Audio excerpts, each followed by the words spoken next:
بسم اللہ الرحمن الرحیم، اللہم صلی علی محمد وآل محمد۔ السلام علیکم، آپ کا اسٹرالجر فواد وسیم۔ سب سے پہلے میرا چینل سبسکرائب کیجئے اور بیل آئیکن کا بٹن دبائیے تاکہ میری تمام ویڈیوز آپ تک پہنچ سکیں۔ 14 اپریل 2023 کو سورج جو پورے زوڈیا کا چکر لگا کے اپنی 360 ڈگریاں پوری کر کے برج حمل یعنی میخ راشی میں داخل ہو جائے گا، اور یہاں پر اس کو باقاعدہ شرف ہے، 10 ڈگری پہ جا کے اس کو شرف ملتا ہے اشونی کے نچتر میں، جس کا مالک کیت ہے۔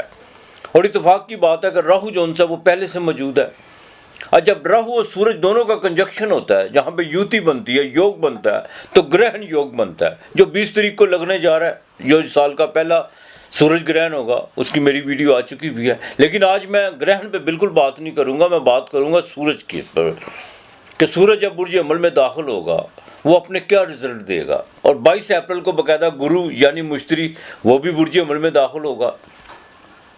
اب سورج بالت، گورنمنٹ، دانت، انسان کی ایگو، کانفیڈنس، یہاں تک کہ جو انسان کے اندر روح ہے اس سے ریلیٹڈ ہے۔ اور جیسے سورج کی پہلی کرن جب نمودار ہوتی ہے، کارخانہ قدرت جون سا ہے وہ باقاعدہ بیدار ہونا شروع ہو جاتا ہے۔ اب جن کے برتھ چارٹ میں سورج اور راہو کا کنجکشن ہے، جن کو گرہن یوگ لگا ہوا ہے، یا جس کی ماہ دشا چل رہی ہے سورج کی، اور سورج برتھ چارٹ میں جون سا خراب ہے، ان کے لیے تو پوزیشن جون سی ہے بالکل خراب ہوتی ہے، اس کے رزلٹ اچھے نہیں ہوتے۔ یا راہو کی ماہ دشا چل رہی ہے، ان کے لیے بھی نہیں۔ لیکن یہاں پر آ کر سورج اور راہو کا کنجکشن بالکل نیگیٹو اثرات نہیں دے گا۔ ہاں، گرہن کے کچھ اثرات ضرور ہوں گے، لیکن سب سے اہم بات یہ ہے کہ یہاں پہ گرہن بالکل دکھائی نہیں دے گا۔ اب سورج جیسے ہی پہلے گھر میں آئے گا تو یہ 12 ہاؤس پہ اپنا کیا اثر دے گا، اور شرم میں آ کے خاص طور پر برج حمل اور سنگھ راشی یعنی لیو والوں کو اس کے کیا رزلٹ ہوں گے۔ ویسے تو یہ 12 گھروں پہ اپنے پازیٹیو رزلٹ دے گا۔ سب سے پہلے بات کریں گے برج حمل کی یعنی ایریز کی۔ آپ کے یہ 5ویں گھر کا مالک ہے، بالکل آپ کی ذمہ داریاں بڑھے گی، اولاد کی طرف سے آپ کو کچھ چیزیں جو سی ہیں ایکسپوز بھی ہوں گی ان کی تعلیم کے حوالے سے، لیکن کوئی نئے تعلقات بنیں گے، اور پرانے تعلق میں جو نا تھوڑی سی کو درار پڑتی ہوئی نظر آ رہی ہے۔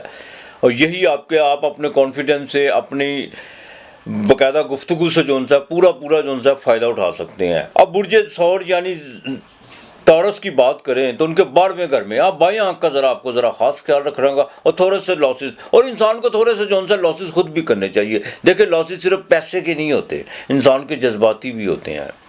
ہاں، تو بالکل آپ کے جو سے اخراجات بڑھیں گے، لیکن ساتھ ساتھ کوئی ذمہ داری بھی بڑھیں گی، اور کچھ معاملات جو آپ نے بڑے سیکرٹ رکھے ہوئے ہیں وہ تھوڑے سے ایکسپوز ہوں گے، ان کو ذرا احتیاط سے چلے گا، اور کوئی نیا مخالف پیدا کرنے کی بالکل آپ نے کوشش نہیں کرنی۔ اب بات کریں گے برج جوزہ یعنی جیمنائی کی، آپ کے 11ویں گھر میں لگنے جا رہا ہے۔ آس امیدوں کا جال جو سا بالکل بڑھے گا، لیکن اس کے ساتھ ساتھ کوئی آپ کی جو سی آس امید بھی پوری ہوگی۔ بیرون ملک کا سفر جو سا وہ بھی آپ کو پڑ سکتا ہے، اگر آپ کے امیگریشن کے حوالے سے کوئی کام رکے ہوئے ہیں وہ یقیناً ہوں گے۔ اور سب سے اہم بات یہ ہے کہ یہ اس کی باقاعدہ آپ کے 5ویں گھر کو دیکھے گا، اور جوپیٹر بھی وہاں پہ ہوگا۔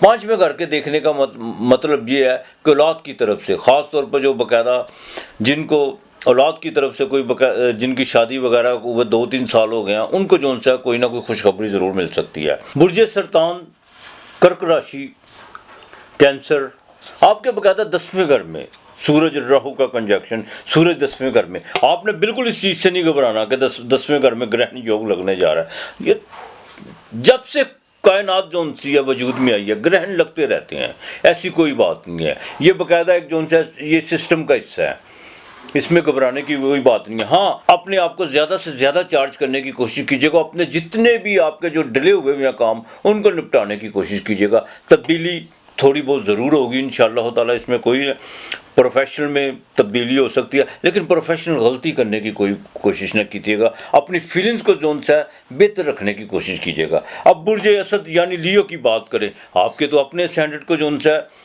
وہ لگنے جا رہا ہے، شرف میں جا رہا ہے 9ویں گھر میں، بھاگیستان میں، اور جوپیٹر بھی وہاں پہ آ رہا ہے۔ 9ویں گھر کا مطلب یہ ہے سفر، تو جو جن لوگوں کا لیو والوں کا سفر رکا ہوا ہے وہ تیاری کریں، اور انسپیکٹڈ طور پر آپ کو کوئی نہ کوئی جو سا مالی طور پر فائدہ ہوگا، والد کی طرف سے فائدہ ہو سکتا ہے، جوڈیشری کے آپ کے کوئی معاملہ جو رکے ہوئے ہیں، کسی ایجنٹ نے جو ان سے آپ کے ساتھ کوئی معاملہ جو ڈیلے کی ہوئی ہیں وہ فائنلائز ہوتے ہوئے نظر آ رہے ہیں۔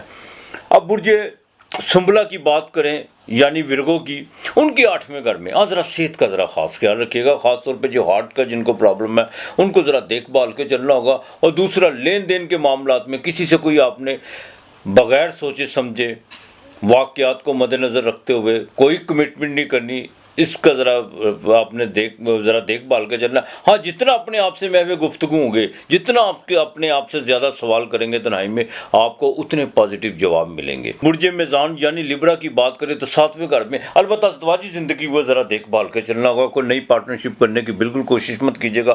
کچھ لوگ آپ کو باقاعدہ جو ان سے نئے کام میں اکسانے کی کوشش کریں گے، یہ بھی ہو سکتا ہے جن کا کوئی امپورٹ ایکسپورٹ کا کام ہے ان کو باہر سے جو ان سے کوئی آفر ملے، لیکن آپ نے تھوڑا سا صبر و تحمل اور معاملات کو تھوڑا ڈیلے کر کے اس پہ ورک آؤٹ کر کے آپ نے دیکھنا ہے، ویسے نہیں آپ نے کوئی بھی جذباتی قدم اٹھانے کی کوشش کرنی۔ 8ویں گھر کی بات کریں تو آپ کے 6 گھر میں لگنے جا رہا ہے۔ سب سے پہلی بات برج اقرب والوں کی، آپ کے جون سے مخالف جون سے وہ تو بالکل اب دم توڑتے ہوئے نظر آ رہے ہیں نا، لیکن نیا مخالف پیدا کرنے کی کوشش مت کیجیے گا۔ اپنے رویے کو، اپنے لہجے کو اور اپنی فیلنگز کو بہتر کرنے کی کوشش کیجیے، یہی آپ کے لیے بہتر ہے۔ روزگار میں کچھ چھوٹی موٹی تبدیلیاں آ رہی ہیں، کچھ لوگ آپ کو نئے کام کی طرف لے جانے کی کوشش کریں گے، لیکن آپ رسک بھی لے لیں تو کوئی ایسا کوئی نقصان نہیں ہے۔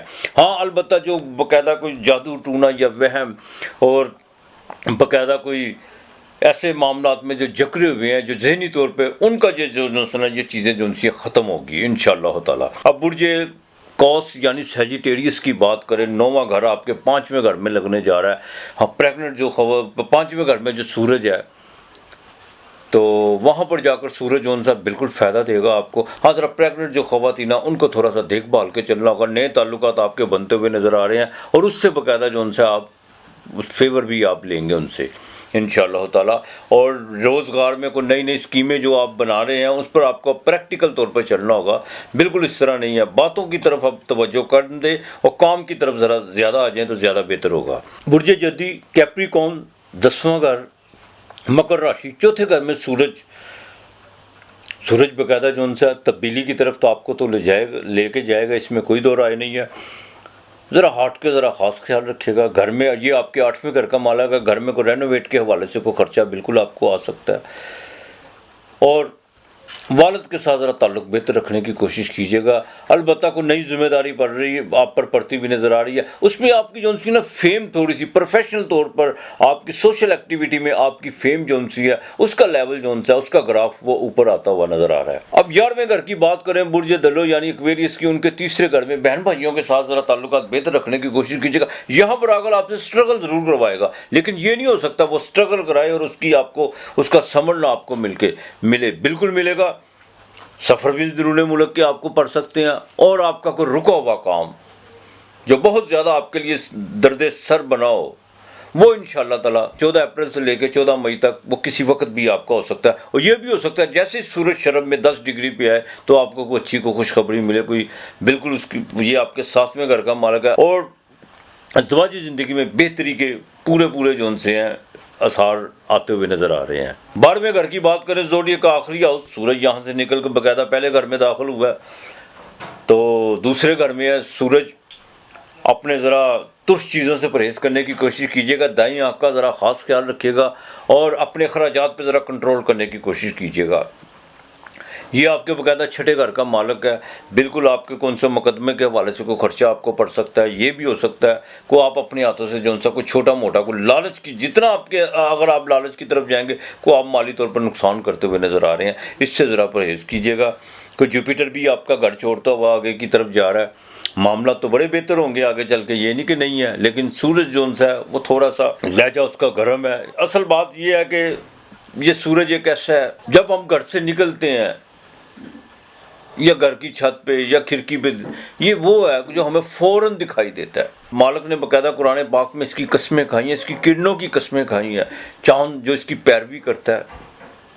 تو لہٰذا سورج ایک تو آسمان پہ ہے نا جو چمکتا ہے، دن کو نکلتا ہے، رات کو ڈوبتا ہے، انسان کے اندر بھی ایک سورج ہے جو اس کو لے کے چلتا ہے، وہ اس کی آتما ہے. جتنا اس کو نکھارنے کی کوشش کریں گے، جیسے شریر کی جسم کی جون سی جسم کے لیے ہمیں غذا کی ضرورت ہوتی ہے، پانی کی ضرورت ہوتی ہے، آتما کے لیے، روح کے لیے ہمیں محبت کی، خدا کی یاد کی، اور باقاعدہ ان عمل کی ضرورت ہوتی ہے جو انسانیت کے لیے بھلائی کی طرف جن کے راستے نکلتے ہوں.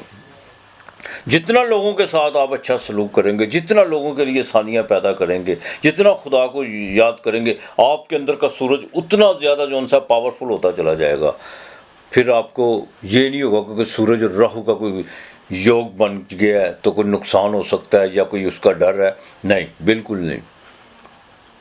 کوشش کیجئے اپنی روح کو جو سا طاقتور کر دے، اور وہ طاقتور اسی صورت میں ہو سکتی ہے جب آپ اس کی ریکوائرمنٹ، اس کے لوازمات پورے کریں گے. اور اس کے لوازمات کیا ہیں؟ کہ خدا کو کثرت سے یاد کریں. ہر وہ عمل جو نیکی کی طرف لے جاتا ہو، بالکل اپنے آپ کو اپنی نفی کر کے کیجیے. انشاءاللہ تعالیٰ پھر دیکھیے گا کتنی مہربانی ہوتی ہے. 10 ڈگری پہ جیسی سورج آئے گا، شرم میں آئے گا. یہ میں اپنے شارٹ میں آپ کو بتاؤں گا انشاءاللہ تعالیٰ. میرا شارٹ کل میں انشاءاللہ تعالیٰ آپ کو بتاؤں گا یہ 10 ڈگری پہ کب اور کتنے بجے آئے گا. اس وقت کوشش کیجیے گا سورج کے سامنے کھڑا ہونے کی، اور خدا کو کثرت سے یاد کیجیے گا. انشاءاللہ تعالیٰ اس کی کرنیں جس کی مالک نے قسم کھائی ہے وہ آپ کی زندگی میں چینجنگ ضرور لائیں گی. میرے شارٹ کو ضرور دیکھیے گا. ہاں، تو انشاءاللہ تعالیٰ باقی اپنا اور اپنے پیاروں کا خیال رکھیے گا، ارد گرد کا ماحول صاف رکھیے گا. آج اتنا ہی. خدا حافظ.